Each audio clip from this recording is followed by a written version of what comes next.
Okay, let's just jump right in. Think about it. New software, a team restructure, maybe a huge strategic shift. The one thing that's absolutely constant in today's workplace is change. But actually leading it, and leading it well, now that is the real challenge, and it's exactly what we're gonna break down today. And this number is why it's so tough. Believe it or not, studies show that about 70% of all big change initiatives in organizations, they fail. That's a huge number, right? It's kind of staggering. And it tells you one thing really clearly. Without a solid game plan, even the most brilliant ideas can just completely fall flat. So the big question is, how do you beat those odds? How do you get into that successful 30%? Well, the answer is having the right tools for the job. Not physical tools, but mental frameworks. And that's what this is all about. We're going to unpack the proven models that great leaders use to navigate the really complex and, let's be honest, often messy world of change. First up, let's talk about the blueprints. Think of these as the foundational, high-level roadmaps. They give you a step-by-step process for getting a change initiative from A to B. Okay, let's start with a classic, one of the simplest but most powerful models out there, Lewin's three-stage model. First, you unfreeze. This is where you shake things up and get everyone ready by explaining why the old way just isn't working anymore. Then you introduce the change itself, the new process, the new software, whatever it is. And finally, and you absolutely cannot skip this part, you refreeze. You lock in the new way of doing things so it becomes the new normal, so people don't just slide back into their old habits. The insight here is pretty profound. Getting ready for the change and making it stick are just as important as the change itself. Now, what if you're dealing with something much bigger, like a huge company merger or a total digital transformation? For that, you need a more detailed blueprint, and that's where John Kotter's 8-step model is fantastic. It's way more comprehensive. It starts with creating a real sense of urgency, building a team of champions to guide the way, and it takes you all the way through to making that change a permanent part of the company's DNA. The big lesson from Kotter is that major change isn't just a one-and-done event. It's a full-on campaign that needs constant energy and communication to succeed. But here's the thing, and this is so important. You can have the most perfect, detailed plan on paper, but it means absolutely nothing if your people aren't on board. And that brings us to the most critical piece of the puzzle, the human side of change. I love this quote from William Bridges because it just nails it. Change is the event. Transition is the emotional journey people go through. He makes this absolutely vital distinction. See, the change is the external thing, the new policy, the new office, but the transition, that's the internal, psychological ride each and every person has to take to get used to it. And as a leader, you don't just manage the change, you have to lead people through that personal transition. Let's make this super concrete, okay?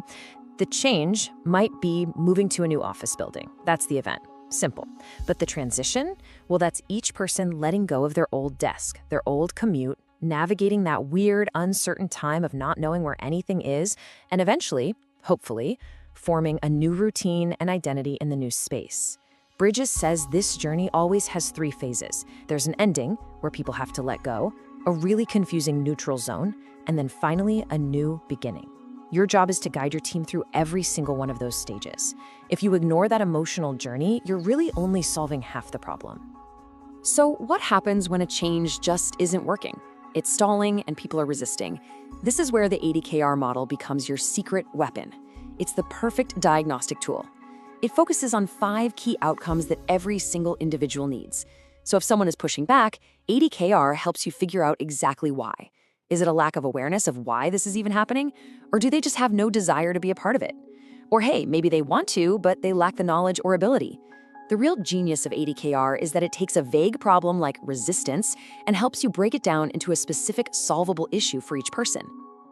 All right, now not every change has to be this massive, top-down, grand project. You know, sometimes the most powerful shifts actually come from really small, almost invisible nudges in the right direction. I'm sure you've seen a sign like this before, right? This is nudge theory in a nutshell. It's not a rule, it's not a command, it's just a gentle suggestion that reframes the choice in a positive way. It makes you want to take the stairs. And you can use this exact same thinking in the workplace to get incredible results. The beauty of nudge theory is that it's all about making the right choice the easy choice. You're not forcing anyone. For instance, you could make the new software the default homepage on everyone's browser. You can highlight the personal benefits, the what's in it for me factor. Or you can use a little social proof by showing how many of their coworkers have already adopted the new process. It's all about removing those tiny bits of friction and just guiding people, not commanding them. So we've looked at process models, we've talked about people-focused models, and we've touched on these small behavioral nudges. Now here's the most important part. You don't have to pick just one. The absolute best leaders, they know how to mix and match. They know how to pick the right tool from the toolkit for the right job. So think of this as your practical cheat sheet. You've got a massive reorganization on your hands. Kotter's 8 steps will give you the structure you need. Facing a ton of resistance and emotional fallout, that's when you turn to Bridges' transition model, or ADKAR, to understand the human side. Just trying to encourage better daily habits? Try a few well-placed nudges. And you'll see other great models on here too, like McKinsey 7S or the PDCA cycle. The point isn't to become a disciple of one single model, but to have this versatile toolkit you can pull from depending on the situation. Because look, change is never a matter of if, it's always a matter of when. The next one is already on its way. But now, armed with these frameworks, you're not just managing a process anymore. You're ready to actually lead people through a transformation. So the only question left is, how are you going to lead it?